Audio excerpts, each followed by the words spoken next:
Track Wrestling here in Lincoln with Tony Ramos. Tony, just your perspective of coming into that matchup with Gilman. Obviously very familiar. Just your approach to it. Yeah, I mean, I'm very familiar with him. Tom, Terry, they very familiar with me. They came out with a good game plan. You know, Gilman's not a guy who really digs a lot of underhooks, things like that. And there's a way they knew to slow me down. You know, kind of tie me up and make it more of a, I guess, a slower paced fight. You know, it worked for him. There were times, you know, when I did get in the open, I was free where I could get to the legs, score my points, get to my attacks. But, you know, just simple things like that, not giving up push-outs. You know, it's an area I'm comfortable in on my feet with a single leg, but I got to remember that there's a circle that you can't go out of, too. So just things like that. What were you most impressed with in what he did? Coming through the whole tournament, I mean, I think he had 6 matches. You know, he had a pigtail round first, and then he came through that tournament. He beat a lot of good guys.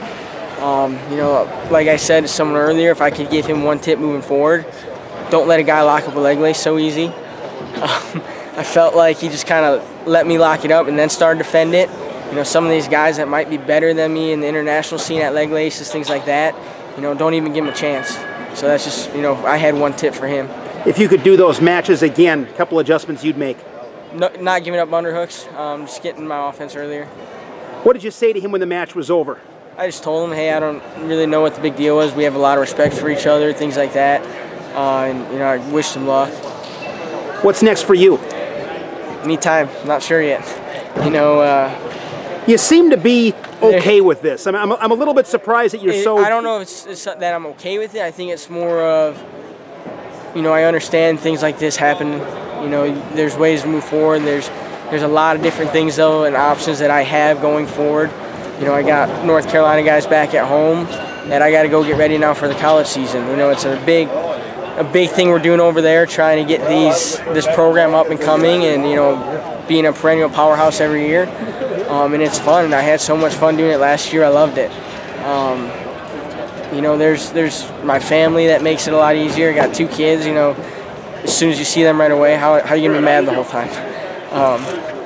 And then there's, you know, it's not like it's over. There's always a new trials next year. There's always this. There's always that. And we don't even know what the weights are going to be at, so it's hard to decide what's next.